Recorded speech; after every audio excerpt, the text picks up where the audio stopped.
नमस्कार, देश प्रदेश में आपका स्वागत है। मैं हूं दिल्ली से सौरभ शुक्ला। शुरुआत करते हैं पेगासस जासूसी की खबर से ही। हमने देखा है लगातार पिछले 2 दिनों से इसको लेकर संसद में तमाम हंगामा हो रहा है और आज नई डिटेल सामने आई हैं जिसमें ये समझ में आ रहा है कि 2019 में जब वहां पर कांग्रेस और जेडीएस की सरकार थी तो वहां पर जासूसी कराई गई। इसमें कई बड़े नाम भी सामने आए हैं। 2019 में सीएम रहे कुमारस्वामी के सेक्रेटरी का नाम है, तब के डिप्टी सीएम जी परमेश्वर का नाम है, पूर्व सीएम सिद्धारमैया के सेक्रेटरी का भी नाम लिस्ट में है।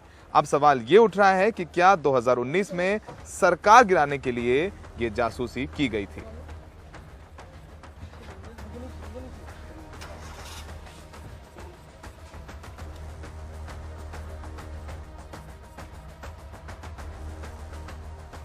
I'm not surprised. Even when my government I lost, same issue it has come to me. I know several governments, even in several years back, this system is continuing by misusing the office, the officers who are controlling intelligence department. They are using all these facilities to get the information, to transfer those information to the government. All these things happening in this country from last several years. आज हमारी कर्नाटक सरकार गिराने की कोशिश कौन किए ये तो बाहर अब निकला।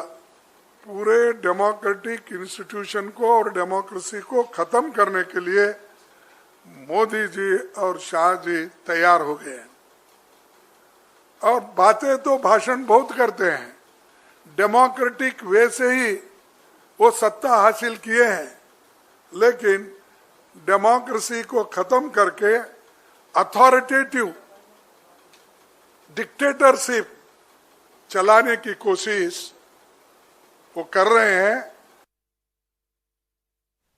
इलेक्शन अगर कर्नाटका में हो रही थी तो आप सिद्धारमैया का के लोगों को इंटरसेप्ट कर रहे थे, कुमारस्वामी के स्पेशल ऑफिसर को इंटरसेप्ट कर रहे थे, आप देवगौड़ा जी के काम करने वाले को इंटरसेप्ट कर रहे थे इलेक्शन के दौरान। तो ये सारा षड्यंत्र क्यों हुआ? क्योंकि आप जानना चाहते थे इलेक्शन में कौन कौन किससे क्या बात कर रहा है ताकि आपको वहां से फायदा हो। टीके की खुराक की कमी के तमाम खबरों के बावजूद मध्य प्रदेश सरकार का दावा है कि उन्होंने सोमवार को 4,55,496 टीके लगाए हैं। लेकिन कुछ जिलों से ऐसी तस्वीरें सामने आ रही हैं जिससे इस दावे पर सवाल उठते हैं। कई जिलों में तो ये भी तस्वीरें देखने में मिल रही हैं कि केंद्र पर काफ़ी सैकड़ों लोग हैं, वहां पर खड़े हुए हैं, धक्का मुक्की हो रही है और सोशल डिस्टेंसिंग का जो नियम है, कोविड के प्रोटोकॉल्स हैं, उनकी भी ज़बरदस्त तरीके से धज्जियां उड़ाई जा रही। देखिए अनुराग द्वारी की रिपोर्ट। धार के एक टीकाकरण केंद्र में सोमवार को टीकाकरण के लिए लोगों की इतनी भीड़ उमड़ गई कि भगदड़ जैसी स्थिति पैदा हो गई। जैसे ही केंद्र खुला, लोग स्लॉट बुक करने गिरते पड़ते दौड़ पड़े। कई फिसले एक दूसरे के ऊपर गिर गए बगैर मास्क। ग्रामीण क्षेत्रों में भी लोगों में जागरूकता आ रही है। जागरूकता होने के कारण हमारे टीकाकरण सेंटर तो वही 4-5 चल रहे हैं। इस कारण से ग्रामीण क्षेत्र के लोग भी हमारे धामधूम में आ रहे हैं। इस कारण से यहाँ भीड़ भाड़ हो जाती है और सीमित वैक्सीन रहती है हमारे पास। मान लीजिए हमारे पास 200 वैक्सीन है, या कम से कम 400 से 500 लोग भीड़ हो जाती है। अभी वैक्सीन हमें कम प्राप्त हो रही है, इस कारण से यह परेशानी हमें हो रही है। राजगढ़ में एक टीकाकरण केंद्र पर 1 किलोमीटर से अधिक लंबी कतार देखी गई।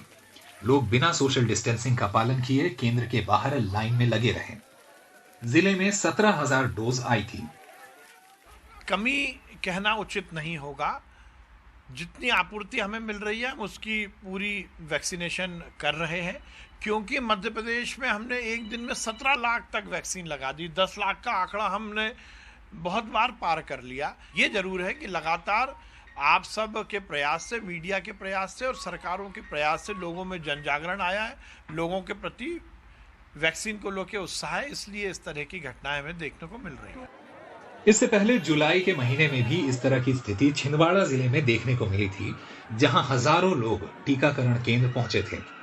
280 टीके आए, लेकिन भीड़ हजारों की।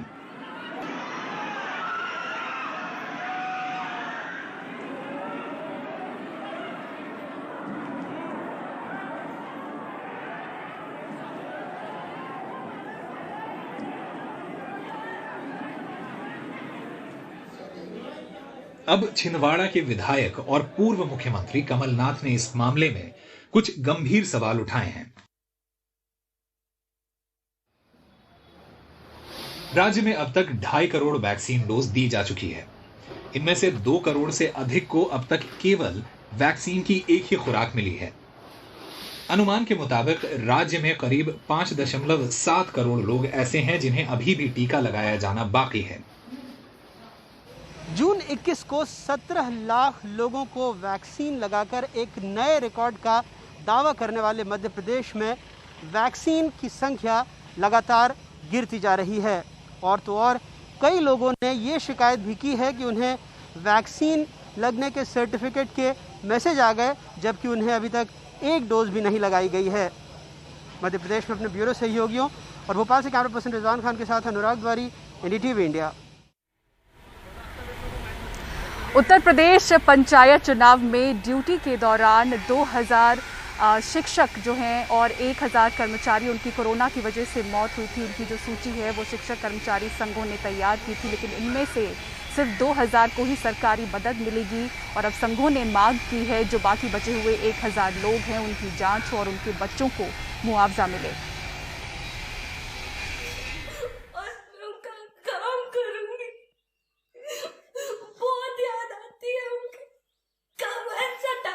काश किसी और बच्चे पे ये ना गुजरे जो शिवांगी पे गुजरी है। पंचायत चुनाव ड्यूटी में उसके पापा की मौत हो गई। उनका जिक्र आते ही गला रुंध जाता है, मुंह से आवाज नहीं निकलती। उसकी हालत पे बस रोना आता है। पापा जी हम लोग के लिए इतने बड़े चीज थे कि उनकी तुलना और कोई नहीं कर सकता। वो चले गए, मतलब सब कुछ चले गए हम लोगों के। जब उनके बारे में सुना लगता था कि सांसें चली गई, पट गए नहीं। उनके बिना ऐसा लगता है कि कब वो आएंगे, मुझे अपना काम करने को कहेंगे और मैं उनका काम करूंगी। संतोष यादव का परिवार अब बेहाल है। 5 से 9 अप्रैल तक वो लोगों की चुनाव ड्यूटी लगाने के लिए ब्लॉक रिसोर्स सेंटर में ड्यूटी कर रहे थे। उन्हें कोरोना हुआ, बाद में गुजर गए, लेकिन उनकी ड्यूटी चुनाव ड्यूटी में नहीं मानी गई, लिहाजा कोई मदद नहीं मिली। लेकिन क्या उस निर्वाचन ड्यूटी लगाने वाले की कोई जिंदगी नहीं थी क्या उसकी? वो भी तो बैठ सकता था। जब 24 के बाद बंद हुए तो क्यों विद्यालय पे था, क्यों BRC पे था? काम करने के लिए, अपने घर का काम करने के लिए नहीं थे। BRC पे गया था वो 4 दिन। ये सीतापुर के टीचर अभिषेक हैं। दूसरों को चुनाव में कोरोना से बचने की ट्रेनिंग कराते दिखते हैं। चुनाव में टीचर्स की भी ट्रेनिंग कर रहे थे। कोरोना हुआ, गुजर गए, मुआवजा भी नहीं मिला। पत्नी सरिता कहती हैं कि पैसा अभिषेक का बदल तो नहीं हो सकता, लेकिन मिल जाता तो बच्चों की अच्छी पढ़ाई हो जाती। कमी क्या, बच्चों को ऐसे, बच्चे हमसे ऐसे क्वेश्चन करते हैं, उनका जवाब नहीं दे पाते हैं। छोटा बच्चा भी, उसको क्या पता, 4 साल का बेटा है। मम्मा पापा कहाँ हैं, कब आएंगे, कॉल करो मम्मा पापा को। तुम क्या जवाब दो उनको? सीमा अब अपने घर की दीवारों पे तस्वीरों में जिंदा हैं और अपनों की यादों में। उन्हें बुखार के बावजूद 15 अप्रैल को चुनाव में रिजर्व में रखकर ड्यूटी पे बुलाया गया, जहां हालत बिगड़ी और बाद में गुजर गईं और उनका खुशहाल परिवार उजड़ गया। अब उनके परिवार को 30 लाख का मुआवजा मिलेगा, लेकिन वो नहीं आएंगी। ऐसे भीड़ भाड़ को जो है ना आइंदा के लिए जो है ना गवर्नमेंट को सोचना चाहिए कि बच्चों का साया चला जाता है, इसलिए जो है ना बहुत बच्चे अनाथ हो चुके हैं। और जो है ना आइंदा के लिए यह गवर्नमेंट को करना चाहिए कि जो है ना इस कोरोना के टाइम में जो है ना कोई इलेक्शन न कराए। शिक्षक संघ मांग कर रहे हैं कि अब सरकार इन मुसीबत के मारों की सुने और उनकी भी मदद करें। 3000 की सूची ये शिक्षकों और कर्मचारियों की है। 2000 लगभग 2000 प्राथमिक और माध्यमिक के शिक्षक हैं, लगभग 1000 कर्मचारी हैं, तो इनमें से इतना अंतर नहीं हो सकता। ये तो बहुत बड़ा नाइंसाफी होगी, क्योंकि ये कोरोना जो हुआ है ये सरकार ने जबरदस्ती चुनाव कराया। पंचायत चुनावों के दौरान मरने वाले तमाम शिक्षक ऐसे थे जिनके घर में अब कोई कमाने वाला नहीं बचा है और उनके बीवी बच्चे बहुत ज्यादा बुरी हालत में हैं। अगर इनके मामलों का परीक्षण कर सरकार इनकी कुछ मदद कर दे तो सरकार का घाटा नहीं होगा, लेकिन इन गरीब लोगों की जिंदगी सुधर सकती है। सीतापुर में समीर, सहारनपुर में अशोक, गाजीपुर में सुनील और लखनऊ में कैमरामैन राजेश गुप्ता के साथ कमाल खान, एनडीटीवी इंडिया। देश प्रदेश में वक्त है ब्रेक का। ब्रेक के बाद आपको दिखाएंगे राज कुंद्रा की गिरफ्तारी पर क्या कहना है मुंबई पुलिस का। बने रहिए एनडीटीवी इंडिया। देश प्रदेश में ब्रेक के बाद एक बार फिर से आपका स्वागत है। मुंबई के सीपी ऑफिस में इस वक्त हम मौजूद हैं, जहां शिल्पा शेट्टी के पति और कारोबारी राज कुंद्रा की गिरफ्तारी को लेकर दिन भर हलचल का माहौल यहां पर नजर आया। मुंबई पुलिस मीडिया से भी मुखातिब हुई और क्या कुछ कहा हम आपको इस वक्त बताने वाले हैं। जो गिरफ्तारी है राज कुंद्रा की वो कल हुई थी क्राइम ब्रांच द्वारा। 23 जुलाई तक पुलिस हिरासत में उनको भेजा गया है। फरवरी महीने में क्राइम ब्रांच ने अश्लील फिल्म बनाने और उसे ऐप के जरिए अपलोड करने के मामले का खुलासा किया था। मुंबई पुलिस का इस मामले पर कहना है कि इस मामले में राज कुंद्रा मुख्य साजिश करता है और कुंद्रा के खिलाफ पर्याप्त सबूत मिले हैं। तो 23 जुलाई तक राज कुंद्रा को पुलिस हिरासत में भेज दिया गया। इस दौरान काफी पूछताछ उनसे होगी। कुल 11 लोगों की गिरफ्तारी इस मामले में अब तक हो चुकी है। राज कुंद्रा, इनकी जो वियान कंपनी है मुंबई स्थित, इनका टाई अप हुआ है केंद्रीन नाम की एक कंपनी है जो कि लंदन स्थित है, यूके स्थित है। ये केंद्रीन कंपनी के ओनर जो है ये राज कुंद्रा इनके ब्रदर इन लॉ ही है और इस केंद्रीन कंपनी का ऐप है जो कि हॉटशॉट्स इस नाम से चलता था। इस हॉटशॉट्स पे ये जो भी कंटेंट क्रिएट किया जाता था, ये कंटेंट राज कुंद्रा और केंद्रीन की कंपनी खरीदती थी और उसको पब्लिश करती थी हॉटशॉट्स नाम के ऐप के जरिए। जब ये पूरे डॉक्यूमेंट्री और इलेक्ट्रॉनिक एविडेंसेस हमारे पास आए तो हमने कोर्ट से सर्च वारंट लेके उनके ऑफिसेस कल सर्च किए और इसमें ये सारी चीज़ें हमको मिली, including a few clips were obtained from the computers of their offices.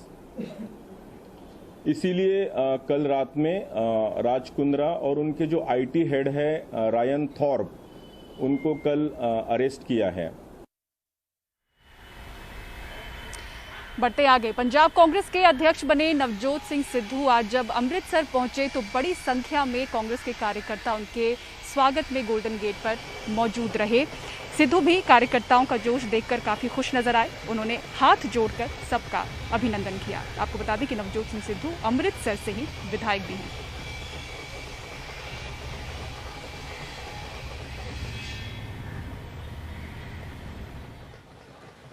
Delhi में पिछले 2 दिनों से जबरदस्त बारिश देखने को मिल रही है और इस बारिश के साथ साथ जबरदस्त जाम भी लगा हुआ है।